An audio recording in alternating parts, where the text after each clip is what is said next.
Greetings, Minecrafters, and welcome to another Minecraft discussion here on this glorious evening. I don't usually film at night, but it's peaceful, and I had the house to myself, and I just was having some ideas, talking with a friend of mine, and so I kind of wanted to talk about the importance of breathing, other than the obvious, okay? Because breathing helps us be present, and we have such difficulty in our society just being. We become human doings instead of human beings, or flying around like gerbils on crack.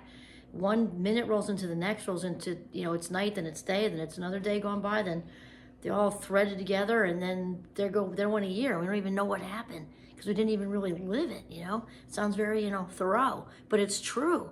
And so when we take a big, deep, intentional breath, just that is actually neurological, not just touchy-feely. Because when we breathe deeply with intention, it causes a neurological reset in the brain, in the mind, where it brings us out of, the meeting we have next Tuesday that we're thinking about and stressing out about because the boss is there and you have a big presentation or whatever. And it brings us back from, like Back to the Future, right? Also brings us out of the past, whatever happened in 1992 that made you mad, or last week, or that something that so-and-so got your goat, and you didn't have a chance to respond, and I wait till I run into her again, and then I'll tell her whatever, and all that. So breathing, something as seemingly simple as intentional breathing, works like a charm. Just see, and I can tell you some little tricks that I use, and I mean, it's just, so you can do this throughout your day because there's an immediate relief from anxiety, or if you're having sad thoughts or whatever, because when we're in the moment, which is what breathing does, breathing deeply does, returning the brain to the moment, in that, if we're fully present in the moment, there's no room for anxiety or sadness or anything, because we're just in the moment. We're in the now. And so, and it doesn't, the busy mind thing, the monkey chatter, doesn't have to always be negative. It usually is, because it's often stemming from the limbic system, but it doesn't have to be. Sometimes when I'm walking into Champlain College, where I love to teach and do everything I'm doing with well-being, sometimes my mind is just like so busy, because I'm also a fast minder, right? Quote, or not quotes, what am I trying to say? Parentheses, ADHD, because I don't say that because it's shaming and stupid. So the Fast Mind Club. So often I'm walking in just so pumped, so charged, so excited about what we're going to do in class that day, that sometimes I just have to just breathe, right? And so what I will do that works really well, of course it's in Burlington, so it's an urban place, is I pick a stop sign, or the tree that's by the stop sign, or that same car that was there for the entire semester, didn't get towed, don't know why, and something that's not going to move. Like, it won't work if it's a cat on the step. The cat moves, there goes your processing, right? So pick the stop sign. It might be 50 feet away, that's it. And I just do this. And it's amazing. I don't always shut my eyes because I could walk into something, but I just sort of stare at the stop sign. And there was one particular time I remembered, it had snowed, and there's all kinds of funky ice drops kind of hanging from the limbs of the trees. We're talking about 50 feet.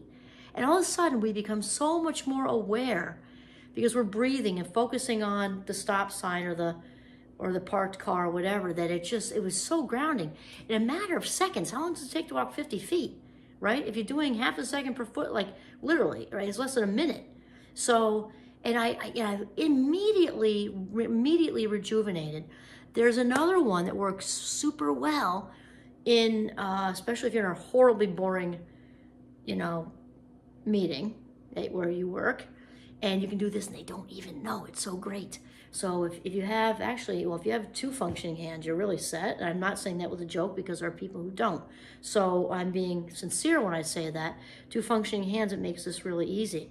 So it's called, I forget where I got it from. So it's called Take 5. So let's just pretend your hand is on your thigh under the table, or it's on the table. I know I would have to work underneath the table. So underneath the table, or if you're in your office, who cares? But if you're in the middle of the boring meeting, and all you do is breathe in, I gotta do it this way.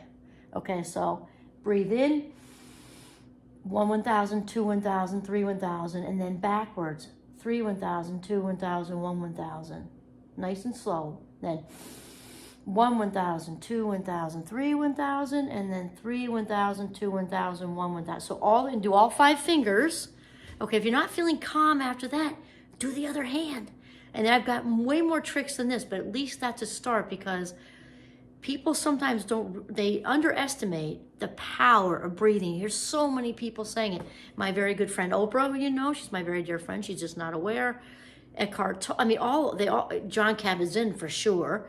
Eckhart Tolle, just go on and on. The greatest of thinkers that are, the spiritual thinkers and in the practice of being present will talk about the breath. That is just top of the list, because it brings us right back into the now, and the now is all we have. Because if we're not here, or in the past or the future, basically we're missing out on our lives. And in my opinion, that's just tragic, okay? Tragic. And so breathing, when we're excited, nervous, preoccupied, whatever, is a very quick centering. And what I do from the Jeep or whatever, I just do it over and over and over again. If I'm having a day that I'm just like busy mind. And so that's it. Remember to breathe with intention each day. This is Kimberly Quinn signing off from my living room in Northern Vermont. Have a mindful day with deep, deep intentional breaths.